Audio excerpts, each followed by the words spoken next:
Baik, Bismillahirrahmanirrahim. Assalamualaikum warahmatullahi wabarakatuh. Alhamdulillah, wassalatu wassalamu ala rasulillah. Allahumma salli wa sallim ala sayyidina Muhammad wa ala ali sayyidina Muhammad, amma ba'du.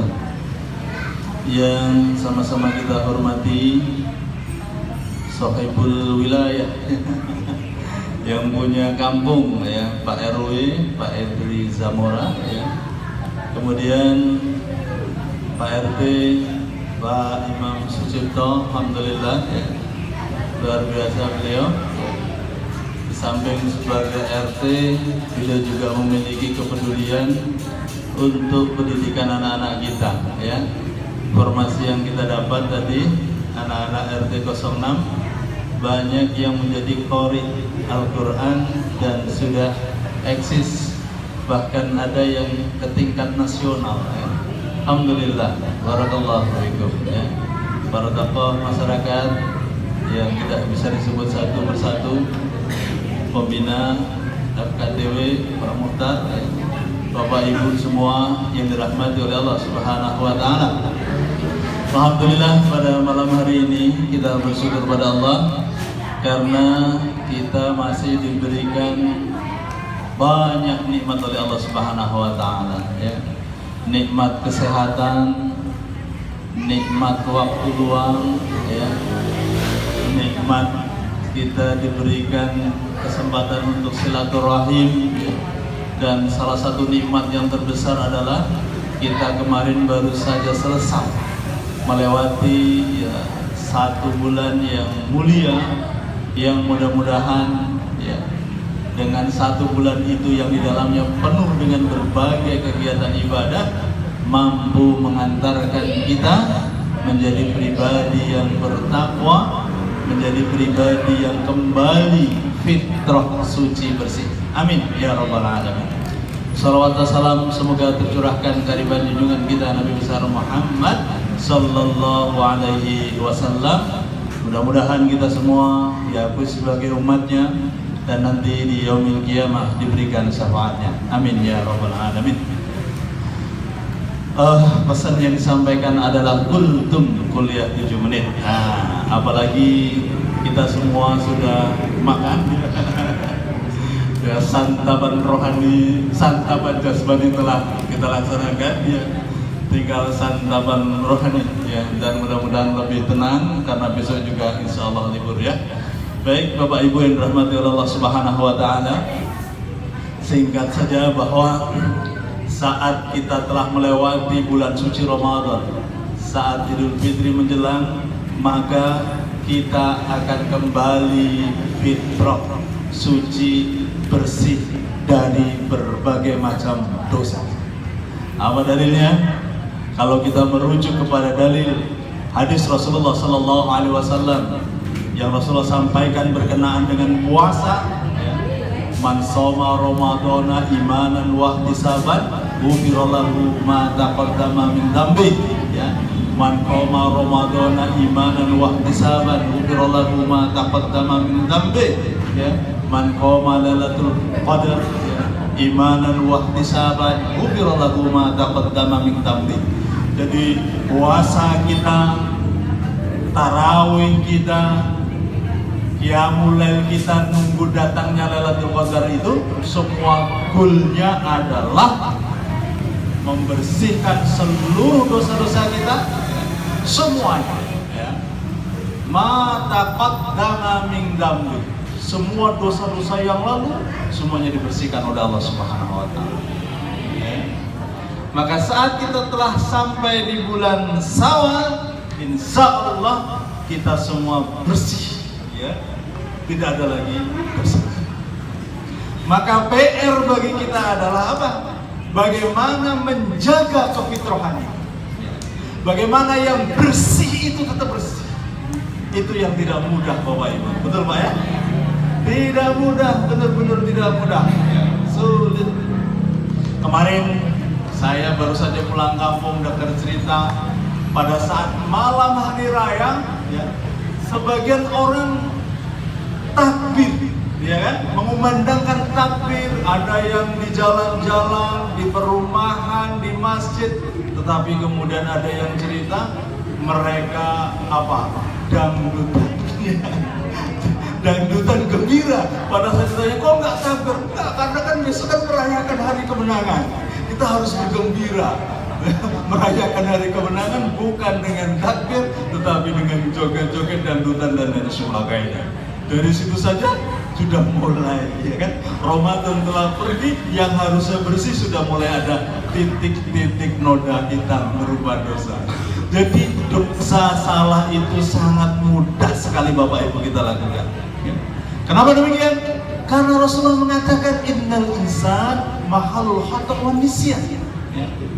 Sesungguhnya yang namanya manusia itu tempatnya salah dan lupa. Maka wajar kalau kemudian kita berbuat salah dan lupa.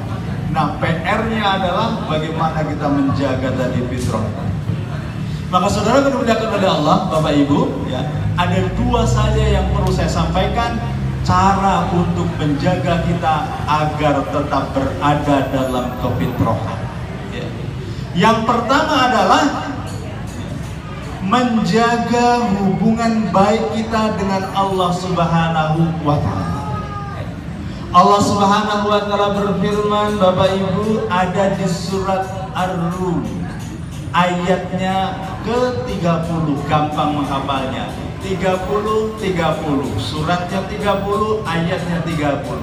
Apa bunyinya? Fa'aqim wajhaka lid-dini hanifan fitratallah allati fataran nasa 'alaiha la tabdila li khalqillah dzalika ad-dinul qayyim walakinna aktsaran nasi la ya'lamun. Begitu kata Allah. Fa'aqim wajhaka lid-dini hanifa, hadapkan wajahmu, dirimu pada agama yang lurus. Fitratallah, fitrah Allah allati fataran nasa 'alaiha, yang menciptakan manusia di atas fitrah itu, menurut fitrah itu. La tabdila li khalqillah, tidak ada perubahan dari fitrah Allah. Walakinna aktsaran nasi la ya'lamun, tetapi banyak manusia yang tidak mengetahui. Bapak Ibu, kalau anak-anak yang baru lahir itu mereka membawa dosa atau tidak? Tidak, betul ya. Karena yang berbuat dosa, kalaupun misalnya anak itu lahir karena perbuatan zina, yang dosa adalah kedua orang tuanya.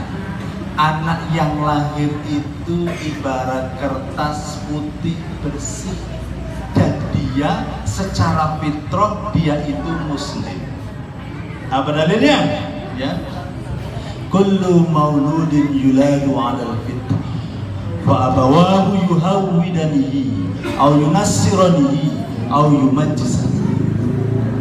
Setiap anak yang lahir itu dalam keadaan fitrah, putih, bersih, suci. Maka kedua orang tuanya lah yang kemudian memberikan warna. Apakah kemudian ia menjadi Yahudi, Nasrani, atau Majusi. Maka setiap ruh yang ada di kandungan setelah usia 4 bulan, maka ruh itu ditanya oleh Allah Subhanahu wa Ta'ala. Ada di mana? Ada di surat Al-A'raf, surat yang ke-7, ayatnya 172. Allah Subhanahu wa Ta'ala bertanya kepada ruh-ruh yang ada dalam kandungan ibunya, Alastu birabbikum, bukankah saya ini adalah Tuhan kalian? Dan setiap ruh itu menjawab, qalu bala syahidna, iya, kami semua menyaksikan bahwa Engkau ya Allah adalah Tuhan kami. Jadi setiap anak yang lahir itu pada hakikatnya adalah muslim. Saudara-saudara yang dimuliakan oleh Allah Subhanahu wa Ta'ala, lingkunganlah kemudian mewarnai bayi-bayi. Nah, saudara yang dimuliakan Allah Subhanahu wa Ta'ala, maka Setiap anak yang lahir itu fitrah, kemudian ia mengenal Tuhannya, membutuhkan Tuhannya dan beribadah, butuh kepada Allah Subhanahu wa taala. Bagaimana kefitrahan ini terus kita jaga? Maka kata Allah, fa'aqim wajhaka lid-dini hanifah. Hadapkan dirimu, wajahmu kepada apa? Kepada agama yang lurus ini. Jadi Allah Subhanahu wa taala telah membuat sebuah agama yang menjadi panduan hidup kita. Menjadi manual book kalau orang-orang itu. Menjadi rujukan. Kalau ada mesin elektronik, siapa yang tahu? Yang paling tahu adalah pembuatnya. Kemudian dia membuat manual book. Maka teknisi maintenance itu akan mengacu kepada manual book itu kalau terjadi kerusakan pada alat-alat itu. Manusia Allah Subhanahu wa taala menciptakan, kemudian Allah buatkan Al-Quran sebagai pedoman. Kalau manusia itu ingin hidup bahagia, maka jadikan Al-Quran itu sebagai pedoman. Kemarin saya lihat ada kaos tulisannya bagus, tapi untungnya tulisannya di depan, karena kalau di belakang bahaya. Apalagi dipakai untuk sholat. Kita sholat sambil lirik-lirik saja, sambil membaca. Tulisannya di depan. Apa tulisannya? Bahagia itu sederhana. Lakukan perintah Allah, jauhi larangan. Itu aja kuncinya. Kalau kita melakukan perintah-perintah Allah, insya Allah bahagia. Kalau kita jauhi larangan-larangan Allah, insya Allah selamat, insya Allah bahagia, tentram hidup. Itu aja kuncinya. Saudara-saudara dimuliakan Allah, sungguh yang namanya orang hidup itu butuh Allah, butuh kekuasaan yang dia merasa tidak sanggup lagi untuk berbuat, kemudian butuh adanya sebuah kekuatan besar yang akan membantu dia. Orang kalau sudah dihadapkan pada sesuatu yang dia tidak sanggup lagi berbuat, tidak lagi sanggup mengandalkan otaknya, badannya, uangnya dan lain sebagainya, maka dia butuh kekuatan besar. Dia adalah Allah Subhanahu wa taala. Di situ semua orang pasti membutuhkan Allah, membutuhkan yang namanya Tuhan. Itulah fitrah manusia. Fitrah manusia itu butuh Allah, butuh Tuhan. Nah, bagaimana kita jaga terus? Maka kunci untuk bisa menjaga kefitrahan ini adalah menjaga hubungan baik kita dengan Allah Subhanahu wa taala. Kita jaga yang tadinya Ramadan kita puasa, kita bisa lakukan puasa sunnah. Ya, alhamdulillah tadi Pak RT sudah menyelesaikan 6 hari bulan Syawal. Maka saya ajak kita semua, diri saya sendiri yang juga belum selesai, ayo. Apalagi hari Senin itu katanya tanggal merah Bapak Ibu, ya. Libur kita mulai, ya. Puasa Syawal yang belum mulai. Kalau mau mulai lebih enak, bismillah sekeluarga. Karena kalau sendiri dengan keluarga itu beda. Sendiri kita puasa, istri kita makan, anak-anak makan, makannya enak-enak lagi. Mengganggu, ya kan? Tapi kalau kita kompak sekeluarga semua puasa, mulai kita start Senin ya, sampai Sabtu berarti ya 6 hari itu enak. Bapak bukannya bareng, sahurnya bareng. Ya. Insyaallah Bapak Ibu sehat, kita puasa sunnah. Insyaallah. Pahalanya adalah man shoma Ramadana summa atba'ahu sittan min Syawal kana kasyamil dahar. Barang siapa yang puasa di bulan Ramadan kemudian diiringi dengan 6 hari di bulan Syawal, maka seperti orang berpuasa sepanjang masa, seperti setahun. Nah ini dia. Kemudian tilawah Al-Quran. Ayo, yang kemarin hafal, bukan lagi hafal ya, apa namanya, tadarus. Saya ngisi di Darussalam sampai ada beberapa kelompok tadarus. Hari ini bagaimana? Jangan sampai ditinggalkan anak-anakku sekalian, Bapak Ibu, Al-Qur'annya dibaca. Kemarin 1 hari 1 juz. Kalau sekarang nggak bisa, setengah juz. atau minimal 1 lembar atau 2 lembar, yang penting tetap dibaca. Ya mulai. Kalau kemarin ada tarawih, ya minimal sholat witir. Ya. Bisa dilakukan sebelum tidur juga nggak apa-apa. Ya, kita jaga. Kemudian yang kedua adalah untuk menjaga kefitrahan adalah setelah yang pertama tetap menjaga hubungan kita dengan Allah. Yang kedua adalah menjaga hubungan baik dengan sesama manusia. Ada yang bilang begini loh Bapak Ibu, Ustaz, lebih enak dosa kepada Allah daripada dosa dengan sesama manusia. Kok bisa begitu? Ada alasannya Pak. Kalau dosa dengan Allah, kita istighfar, rontok itu dosa, berguguran. Dan ada rumusnya. Kata baginda Rasulullah SAW, ya, apa katanya? Iringi, ya, setiap kesalahan itu wa'ad bi'is-sayyi'atal hasanah tamhuha. Ya. Iringilah atau ikutilah setiap kesalahan atau dosa dengan kebaikan. Tamhuha, karena kebaikan yang dilakukan setelah kesalahan itu akan menghapus dosa dan kesalahan yang kita lakukan. Maka ibu-ibu kalau misalkan nonton TV sinetron, ya misalkan di situ ada hal-hal yang kurang baik, setelah itu berzikir, ya, istighfar. Insya Allah bapak-bapak ya berbuat dosa dengan Allah, melanggar perintahnya atau melanggar larangannya, kemudian berzikir istighfar sebanyak-banyaknya, insya Allah rontok. Kita harus yakin karena Allah sesuai dengan prasangka hambanya. Kalau kita yakin dosanya akan diampuni oleh Allah, insya Allah yakin. Ya. Dan Allah itu senang loh Bapak Ibu melihat ada hambanya datang tobat menghadapnya. Kalau Bapak itu punya anak di perantauan sudah 5 tahun nggak ngasih kabar, nelpon juga nggak pernah, apalagi ngirimin duit. Ya.